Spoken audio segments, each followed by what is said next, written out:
దాదాపుగా 25 లక్షల ఎకరాల భూములను సేకరించి కాంగ్రెస్ పార్టీ అసైన్మెంట్ పట్టాల రూపంలో భూమి లేని నిరుపేదలైన దళితులకు, గిరిజనులకు, బలహీన వర్గాలకు అసైన్మెంట్ భూములను ఇచ్చింది. ఇల్లు లేని వాళ్ళకి ఇళ్ళ పట్టాలు ఇచ్చింది. ఇల్లు కట్టుకునేటోళ్లకు ఇందిరమ్మ ఇళ్ళని ఇచ్చింది. చదువుకునేటోళ్లకు ప్రభుత్వ పాఠశాలలు ఏర్పాటు చేసింది. ఇవాళ ప్రభుత్వాల దగ్గర భూములు లేవు పంచడానికి. ఉన్నది ఉన్నట్టు కుండ బద్దలు కొట్టి నేను చెప్తున్నా. ఇవాళ వాళ్ళ పేపర్లో రాస్తున్నారు రేవంత్ రెడ్డి పంచడానికి భూములు లేవన్నాడు. చూసినావా ఆయన ఆలోచన ఎట్లుందో. నేను వాళ్ళని అడగదలుచుకున్నా. ప్రతి దళితునికి 3 ఎకరాలు ఇస్తున్నారు. 10 ఏళ్ళు ఉన్నారు, ఎవరికన్నా ఇచ్చిర్రా? మీరు 3000 ఎకరాల ఫామ్ హౌజులు కట్టుకున్నారు, కానీ ఏ దళిత బిడ్డ కన్నా 3 ఎకరాల భూమి ఇచ్చిర్రా? ఇది ఒకటే ప్రశ్న అడగదలుచుకున్నా. ఒక ఆయనకు ఎర్రవల్లిలు ఉంటుంది, ఇంకొక ఆయనకు జన్వాడలు ఉంటుంది, ఇంకొక ఆయనకు మోయినాబాద్ దగ్గర ఉంటుంది, వాళ్ళ ఆడబిడ్డకు శంకర్పల్లి దగ్గర ఉంటుంది. 100 ఎకరాల ఫామ్ హౌజులు అయితే మీకు వచ్చినాయి, కానీ మా దళితులకు 3 ఎకరాల భూమి వచ్చిందా? సూటి ప్రశ్న. ఇంతకంటే ఎక్కువ నేను విమర్శించదలుచుకోలే. అందుకే నేను ఒకటే చెప్పిన, మేము చేసిన సిపెక్ సర్వేలో ఒక కొత్త అంశం బయటపడ్డది. వెనుకబాటు తనం గురించి ఒక ప్రశ్న ఉన్నది. వెనుకబాటు తనంలో మాకు వచ్చిన ఫీడ్బ్యాక్ ఏంటంటే, భూములు ఉన్న వాళ్ళు కూడా వెనుకబాటు తనంతో ఉన్నారు. 20 ఎకరాలు 30 ఎకరాల భూమి ఉన్న ఆసామి కూడా వెనుకబాటు తనంతో బాధపడుతున్నాడు. నేను అడిగిన, అరే 20 ఎకరాలు 30 ఎకరాలు తెలంగాణలో అంటే ఏ మూలకు పోయినా 30-40 లక్షలకి ఎకరం భూమి కదా, 10-20 కోట్ల ఆస్తుంటే వీళ్ళని ఎట్లా వెనుకబాటు తనం అంటావు అని అంటే, మా సర్వే రిపోర్ట్ ఏం చెప్పిందంటే, చదువు లేకపోవడం వల్ల వాళ్ళు వెనుకబాటు తనాన్ని అనుభవిస్తున్నారు. భూమి కాదు సమస్య, ఆ కుటుంబంలో చదువుకోకపోవడం వల్ల, ఆ కుటుంబంలో ఎవరికి చదువు లేకపోవడం వల్ల వాళ్ళు వెనుకబాటు తనంతో ఉన్నారు. వాళ్ళు పేదరికంలో లేరు, కానీ వెనుకబాటుతనంలో ఉన్నారు. పేదరికం వేరు, వెనుకబాటుతనం వేరు. భూమి లేకపోవడం పేదరికం కావచ్చు, ఇల్లు లేకపోవడం పేదరికం కావచ్చు, చదువు లేకపోవడం వెనుకబాటుతనము. చదువు ఉంటే ముందడిగేస్తారు. ఇవాళ మీ బిడ్డలే మా కాసిం, భూమి ఎంతుందో నాకు తెలియదు, ప్రొఫెసర్ కాసిం ఆర్ట్స్ కాలేజ్కి ప్రిన్సిపాల్ అయ్యింది. ఇక్కడ ఉన్న కుమార్ ఉండొచ్చు, ఆ వెనకాల ఉన్న గంట చక్రపాణి గారు ఉండొచ్చు. వీళ్ళందరూ ఇవాళ చదువుకున్నారు కాబట్టే ఈరోజు సమాజంలో ఒక గుర్తింపు, గౌరవంతో పాటు వెనుకబాటుతనం అనే పదమే వాళ్ళ దరిదాపుల్లో రాకుండా ఉన్నది.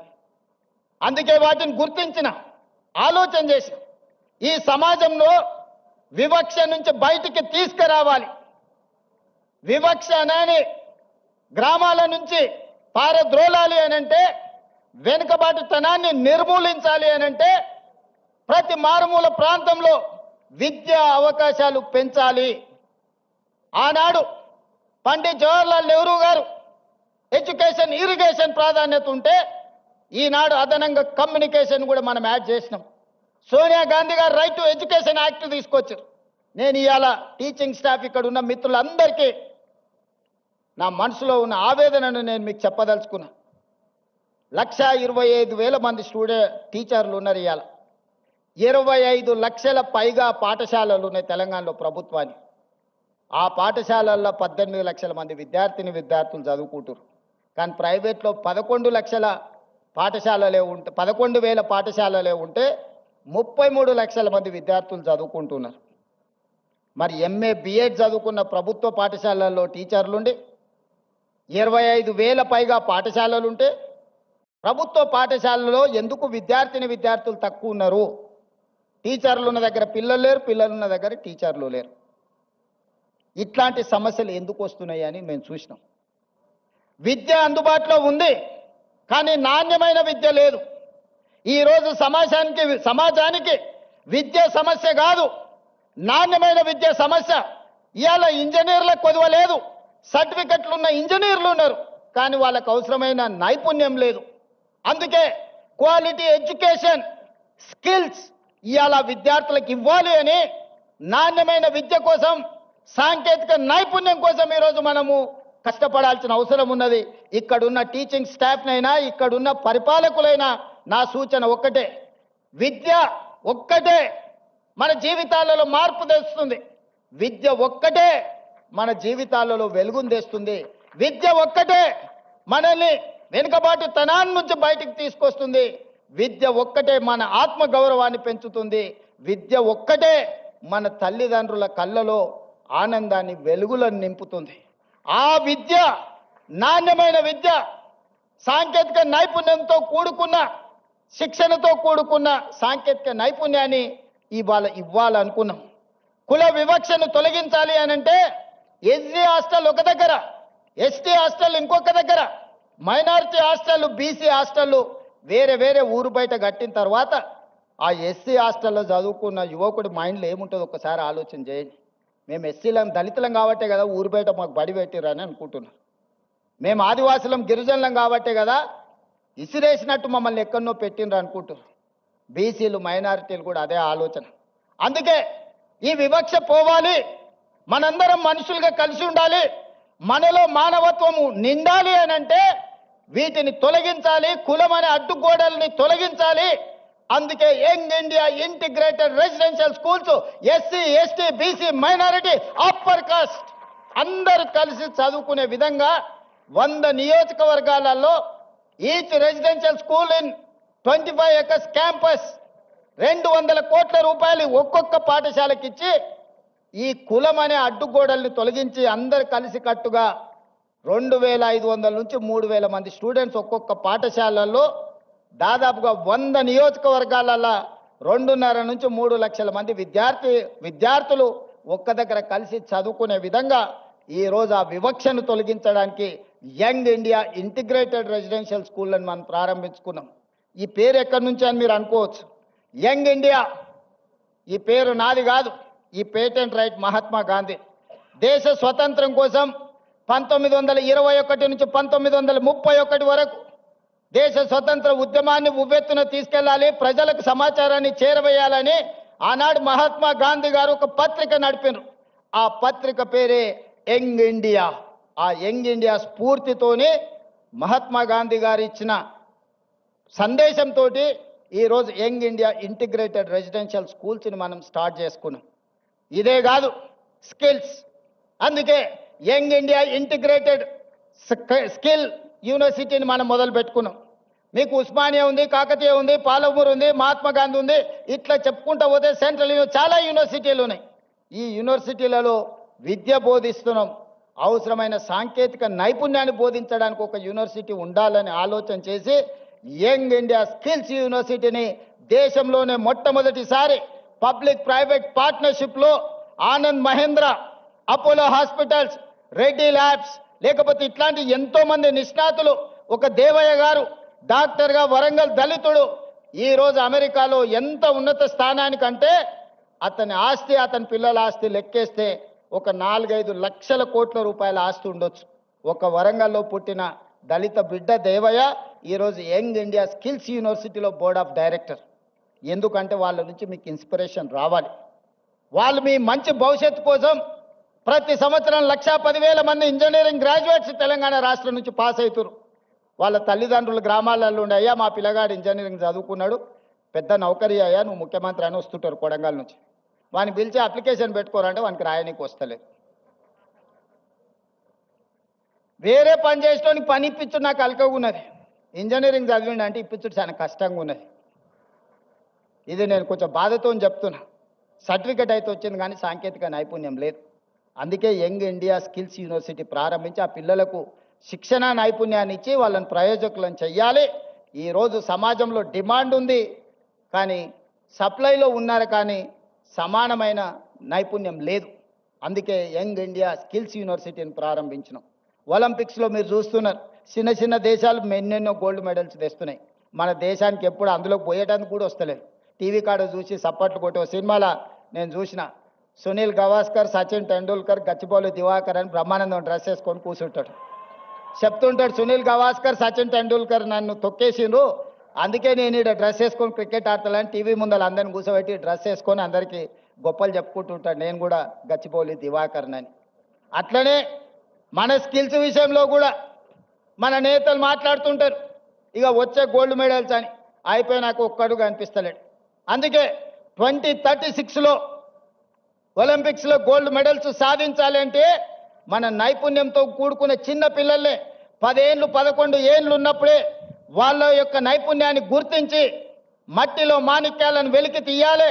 10-12 ఏళ్ళు శిక్షణ ఇస్తే గానీ ఒలింపిక్స్లో ఒక గోల్డ్ మెడల్ సాధించలేడు.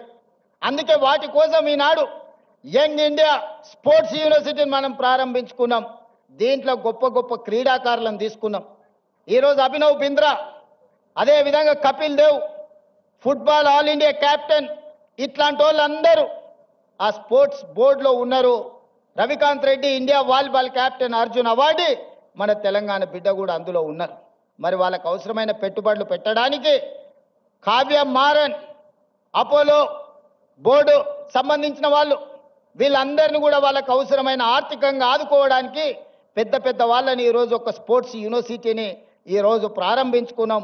తొందరలోనే 10-12 ఏళ్ళు ఎస్సీ ఎస్టీ బీసీ రెసిడెన్షియల్ స్కూళ్ళలో చదువుకునే పిల్లల్లో ఉండే క్రీడా నైపుణ్యాన్ని గుర్తించి వాళ్ళని తీసుకొచ్చి యూనివర్సిటీలో శిక్షణ ఇచ్చి 2036లో తెలంగాణ నుంచి ఒలింపిక్స్లో గోల్డ్ మెడల్ సాధించడానికి ఈరోజు ప్రణాళికలు సిద్ధం చేస్తున్నాం. ఇవన్నీ తెలంగాణలో ఉన్న వెనుకబడిన వర్గాల కోసం, పేదరికంలో మగ్గిపోతున్న మా మిత్రుల కోసం ఆలోచన చేస్తున్నాం. డబ్బులు ఉన్న వాళ్ళు ఎక్కడికైనా పోయి చదువుకుంటారు. వాళ్ళు స్టాన్ఫర్డ్, ఆక్స్ఫర్డ్, లండన్ ఎకనామిక్స్, ఎక్కడికైనా స్కూల్ ఆఫ్ ఎకనామిక్స్లో ఎక్కడో పోయి చదువుకుంటారు. వాళ్ళ గురించి నేను ఆలోచన చేయాల్సిన పని లేదు. అక్కడికి పోలేని వాళ్ళను, అక్కడికి ఎదగాలనుకుంటున్న వాళ్ళకు కూడా మరి ఏమైనా చెయ్యాలి కదా. అందులో భాగంగానే మిత్రులారా ఈ ఉస్మానియా యూనివర్సిటీని వేదిక చేసుకోదలుచుకున్నా. 1000 కోట్లు అనేది పెద్ద విషయం కాదు. నేను డబ్బుల రూపంలో చూడట్లేదు, ఖర్చు రూపంలో చూడడం లేదు. ఇది నా భవిష్యత్ తరాల కోసం పెట్టుబడిగా చూస్తున్నా. ఈ పెట్టుబడి ఈరోజు రాష్ట్ర ప్రభుత్వం ఈరోజు ఇంతకుముందే గచ్చిబౌలిలో టీ హబ్లో ఈరోజు మనం గూగుల్తో ఒక జాయింట్ వెంచర్ స్టార్టప్స్ కోసం ప్రారంభించుకున్నాం. కొత్తగా పరిశోధనలు చేసే వాళ్లకు ఆర్థిక సహాయాన్ని అందించాలి. వాళ్ళకి తెలివి ఉంది, సాంకేతిక నైపుణ్యం ఉంది, వాళ్లకు చెయ్యాలనే ఆతృత ఉన్నది. కానీ ఆర్థికంగా ప్రయోగాలు చేయడానికి ₹1 లేదు. తల్లిదండ్రులు కూలీనాలి పనులు చేసుకునే పేదవాళ్ళు ఉన్నారు. వాళ్ళ పిల్లల కోసం ఇవాళ స్టార్టప్ ఫండ్, ఇప్పుడు అక్కడి నుంచో ఇక్కడికి వచ్చిన 1000 కోట్లు ఈరోజు పరిశోధన చేసే తెలంగాణ యువతకు అందించాలని అక్కడ ఒక గొప్ప ఆఫీస్ పెట్టి ఆ పిల్లలకు అక్కడ ప్లేస్ ఇవ్వండి, వాళ్ళ పరిశోధనలకు డబ్బులు ఇవ్వండి. ఒకప్పుడు గూగుల్ కూడా 2 విద్యార్థులు ఒక కార్ షెడ్లో మొదలు పెడితే ఇవాళ గూగుల్ అయింది. టెస్లా, ఇలాన్ మస్క్ ఒక చిన్న పరిశోధన చేస్తే ఇలాన్ మస్క్ అయింది. ఇట్లా చాలా కంపెనీలు ప్రపంచంలో స్టార్టప్స్గా మారి మొదట్లో చదువుకున్న విద్యార్థులు చిన్న ప్రయోగం చేస్తే ఆ ప్రయోగంలో వాళ్ళు విజయం సాధిస్తే ఈరోజు ప్రపంచంలోనే ఆగర్భ శ్రీమంతులైనరు. అందుకే ఇవాళ తెలంగాణ ప్రాంతంలో ఉన్న నైపుణ్యాన్ని వెలికి తీయాలని 1000 కోట్ల కార్పస్ ఫండ్ ఈరోజు ప్రభుత్వ పరంగా నేను కేటాయించి మా తెలంగాణ పిల్లలు పరిశోధన చేస్తే ₹1 కూడా పరిశోధనలో ఇబ్బంది పడద్దు, వాళ్ళు రాణించాలి, వాళ్ళు బిలియనియర్స్ కావాలి, గ్రామీణ ప్రాంతంలో నుంచి ప్రపంచంతో పోటీ పడాలని 1000 కోట్లు అక్కడ కూడా పరిశోధనల కోసం కేటాయించి ఇంకొక 1000 కోట్లు జీవో తీసుకొని ఈరోజు ఉస్మానియా యూనివర్సిటీకి వచ్చిన. ఉత్త చేతులతో రానని ఆనాడే చెప్పిన. ఉత్తుత్తు మాటలు చెప్పే అలవాటు నాకు లేదు. ఎందుకంటే వ్యవసాయం తెలిసినోని, గ్రామీణ ప్రాంతం నుంచి వచ్చినోని. మన చేనుకు ఏ పురుగు వాడితే ఏ మందు కొట్టాలో ఏం ఎరువేయాలో తెలిసినోని. తెలంగాణకు పట్టిన చీడను పీడను ఎట్లా వదిలించాలో నాకు బాగా తెలుసు. వాళ్ళు అనుకుంటుండొచ్చు ఎంగిల్ పీస్ రాదని. జర్మన్కు, జపాన్కు, చైనాకి ఎంగిల్ పీస్ ఏం రాదు నాయన. ప్రపంచాన్ని ఏలుతున్నది చైనా, జపాన్, జర్మనీ. అక్కడ ఇంగ్లీషు రానే రాదు, కనీసం మనం ఏబిసిడీలన్నా రాయగలుగుతున్నాం. మరి ఇవాళ ప్రపంచాన్ని శాసిస్తారు ఇంగ్లీష్ మాట్లాడే అమెరికా. చైనా సప్లైస్ ఆపితే 1 గంట కూడా బతకలేదు, 1 అవర్ కూడా అమెరికా జీవించలేదు. అమెరికా ఎంత అప్పు ఉందంటే చైనాకు, వాడు నా అప్పు మొత్తం కట్టడానికి వంగబెట్టి బండ పెడితే మొత్తం అమెరికాని చైనాకు అప్పచెప్పాల్సి వస్తుంది. వానికి ఇంగ్లీష్ వచ్చా? జపాన్కి ఇంగ్లీష్ వచ్చా? జర్మన్లో ఉండే ప్రజలకు ఇంగ్లీష్ వచ్చా? మా ఈడ ఉండే యువమిత్రులు కూడా ఇంగ్లీష్ రాదు అనేది ఏం పెట్టుకోకండి, అదేం పెద్ద విషయం కాదు. మనకు మానవత్వం ఉండాలి, మనకు మనసు ఉండాలి. ఇవాళ రాష్ట్రాన్ని నేను పరిపాలిస్తలేను అనే మంచిగా 2 ఏళ్ళ నుంచి మీరే చూసారు కదా. కావాలంటే 10 మంది ఇంగ్లీష్ వచ్చిన వాళ్ళని ఉద్యోగస్తులను పెట్టుకుంటే మాట్లాడవా అని చెప్పొచ్చు ఒకరి తర్వాత ఒకరిని. మా తమ్ముళ్ళకి, మా చెల్లెళ్ళకి నేను అదే చెప్పదలుచుకున్నా. మీరు ఆత్మస్థైర్యాన్ని కోల్పోకండి. భాష అనేది ఒక కమ్యూనికేషన్ మాత్రమే. అది నాలెడ్జ్ కాదు. నాలెడ్జ్ వేరు, కమ్యూనికేషన్ వేరు. మనకు నాలెడ్జ్ ఉంది, మనకు కమిట్మెంట్ ఉంది, మనకు కన్విక్షన్ ఉంది. ఈ నాలెడ్జ్, ఈ కమిట్మెంట్, ఈ కన్విక్షన్ దేశంలో ప్రపంచంలో ఏ స్థాయికైనా ఎదగడానికి ఉపయోగపడుతుంది. మీరందరు కష్టపడండి. 2 ఏళ్లలో ఉస్మానియా యూనివర్సిటీ కావాల్సిన అన్ని సమస్యలు నేను పరిష్కరిస్తా. టీచింగ్ స్టాఫ్ గురించి కూడా ప్రొఫెసర్ కాసిం గారు అదేవిధంగా వైస్ ఛాన్సలర్ గారు చెప్పినారు. మీకే స్వేచ్ఛనిస్తున్నాం, కమిటీ వేసినాం, నియామకాలు ఏ విధంగా చేసుకోవాలనో మీకు అటానమస్గా మీకే ఇస్తున్నాం. మా ఇన్వాల్వ్మెంట్ ఉండదు. మీకు ఎవరైనా మంత్రులు, ఎంపీలో, ఎమ్మెల్యేలో ఫోన్ చేస్తే నాకు చెప్పరు. మీకు ఏదైనా పైరవి పట్టుకొని ఎవరైనా వస్తే నాకు చెప్పండి. వాళ్ళు ఉద్యోగాలు ఇప్పించుడు కాదు, పైరవి పట్టుకొని వచ్చిన వాళ్ళ ఉద్యోగాలు ఊడదీసే బాధ్యత నాది. నేను చెప్పను. ఈ వేదిక మీద నుంచి ఆర్ట్స్ కాలేజ్ ముందే మీకు మాట ఇస్తాను. మీరెవరు వైస్ ఛాన్సలర్లు అయిన వాళ్ళు మీకు కూడా తెలియదు మీరు వైస్ ఛాన్సలర్లు అవుతారు. అవునా కుమార్? ప్రొఫెసర్ కుమార్ గారు మీరు చెప్పండి, మీకు తెలుసా ఆర్ట్స్ కాలేజ్ అవుతారని టీవీలో చూసుకున్నారు కదా. గంటా చక్రపాణి గారు ఇక్కడనే ఉన్నారు. వాళ్ళు వైస్ ఛాన్సలర్లు అయింది కూడా వాళ్ళ టాలెంట్ను చూసి, వాళ్ళ కమిట్మెంట్ను చూసి వాళ్ళైతే వీటిని సరిదిద్దుతారని ప్రభుత్వం వాళ్ళని వీసీలుగా నియమించింది. వాళ్ళ యొక్క శక్తి, వాళ్ళ యొక్క సామర్థ్యం, వాళ్ళకున్న ఆలోచన ఇవన్నీ వాళ్ళని వీసీలను చేసింది. రేపు కూడా ఇదే విధానాన్ని మీరు అవలంబించండి. నో పొలిటికల్ ఆబ్లిగేషన్, నో పైరవి. ఎవరిని కూడా ఎంత వారున్నా కూర్చోబెట్టి కాఫీ ఇప్పించండి. మా ఎంపీలో, ఎమ్మెల్యేలో, మంత్రులు వస్తే మర్యాద ఇవ్వండి, మర్యాదలో లోపం చేయకండి. ఛాయ్ తాగిపించండి, మధ్యాహ్నం వస్తే ఇంత భోజనం పెట్టండి, కానీ ఓ టీచర్ ఉద్యోగం మాత్రం ఇవ్వకండి. ఒక టీచర్ ఉద్యోగం పైరవికారుడికి ఇస్తే రాబోయే 35 ఏళ్ళు ఎన్ని వేల మంది పిల్లల భవిష్యత్తు వాళ్ళు చెడగొడతారా? ఆ అధికారం మీకు లేదు, నాకు లేదు. పిల్లల జీవితాలతో చెలగాటమాడే అధికారం మీకు లేదు, నాకు లేదు. చదువు చెప్పి పిల్లల సమస్యల్ని పరిష్కరించి వాళ్ళని తెలంగాణ సమాజంలో ప్రయోజకులను చేసే వాళ్ళను మీరు సిబ్బందిగా నియమించుకోండి. మీకు కావాల్సిన సహకారాన్ని అందించే బాధ్యత నాది. ఈ ఉస్మానియా యూనివర్సిటీ తెలంగాణకు గుండెకాయ. గుండెకు జబ్బొస్తే మనిషి పోతాడు. తెలంగాణలో కూడా ఉస్మానియా యూనివర్సిటీకి సమస్య వస్తే ఆ తెలంగాణ సమాజానికే తీరని నష్టం తీసుకొస్తుంది. తప్పకుండా ఈ ఉస్మానియా యూనివర్సిటీ వేదికగా మా ప్రభుత్వం వైపు నుంచి మీకు చెప్పదలుచుకున్న, మీకు స్వేచ్ఛ ఉంది, సామాజిక న్యాయం జరుగుతుంది, సమానమైన అవకాశాలు ఇస్తాం. రాజకీయ పార్టీల ఉచ్చులో పడకండి, చదువుకోండి, భవిష్యత్తును నిర్మించుకోండి. సమస్య వచ్చినప్పుడు నిటారుగా నిలబడి కొట్లాడండి. సమస్యల మీద కొట్లాడతా అంటే నేను వద్దనను. ఇక్కడ కొట్లాడబట్టే తెలంగాణ రాష్ట్ర కళ సాకారమైంది. తెలంగాణ సమాజానికి ఏది ప్రయోజనమో దానికోసం కొట్లాడండి. ఏ రాజకీయ పార్టీ జెండాలు ఎత్తాలనో వాళ్ళ మోచేతి నీళ్లు తాగాలనో ప్రయత్నం చేయకండి. సర్వ స్వతంత్రతను మీరు నిరూపించుకోండి. ఉస్మానియా యూనివర్సిటీ అంటే ఒక క్వాలిటీతో కూడుకున్న విద్య అందిస్తారు. ఇక్కడ విద్యార్థులు ప్రపంచాన్ని నడిపించగలుగుతారని నిరూపించాల్సిందిగా మీ అందరికీ సూచన చేస్తూ అన్ని రకాలుగా ప్రభుత్వం అండగా నిలబడుతుంది. అభివృద్ధి చేసుకుందాం, ఒక స్ఫూర్తిని నింపుకుందాం. మన పూర్వ తరాల నుంచి వచ్చిన ఒక స్ఫూర్తిని భవిష్యత్తుకు పునాదులుగా మార్చుకొని అభివృద్ధి పదం వైపు నడిపిద్దామని మీ అందరికీ తెలియజేస్తూ, మీలోనే ఎవరు ఊహించగలరు ఒకరోజు ఇక్కడ నిలబడి మాట్లాడే అవకాశం ఇక్కడ ఉన్నోళ్ళకే రావచ్చు. నేను జిల్లా పరిషత్ మెంబర్ అయినాడు కూడా ఎవరు ఊహించలే. నేను తెలంగాణ ఉద్యమం సందర్భంగా ఇక్కడికి వచ్చినప్పుడు కూడా ఎవరు అనుకోలే. కానీ ఇవాళ అవకాశం వచ్చింది. నిబద్ధతతో ఉండండి, నిరంతరం కష్టపడండి, ఖచ్చితంగా ఫలితాలు వస్తాయి. ప్రభుత్వం గుర్తిస్తుంది, ప్రజలు గుర్తిస్తారు. తెలంగాణ సమాజం కష్టపడ్డ వారిని కష్టాన్ని వృధా పోనివ్వరు. తెలంగాణ సమాజం మిమ్మల్ని గుండెల్లో పెట్టి చూసుకుంటుంది. మీ తల్లిదండ్రుల కళ్ళల్లో ఆనందం చూడడానికి కష్టపడి డాక్టర్లు, లాయర్లు, ఇంజనీర్లు, ఐఏఎస్లు, ఐపీఎస్లు కావాలి. అదే నా కోరిక. మీలో కొంతమంది నాయకులై రాష్ట్రాన్ని పరిపాలించాలని ఆశిస్తూ మీ అందరి దగ్గర సెలవు తీసుకుంటున్న ధన్యవాదాలు మిత్రులారా.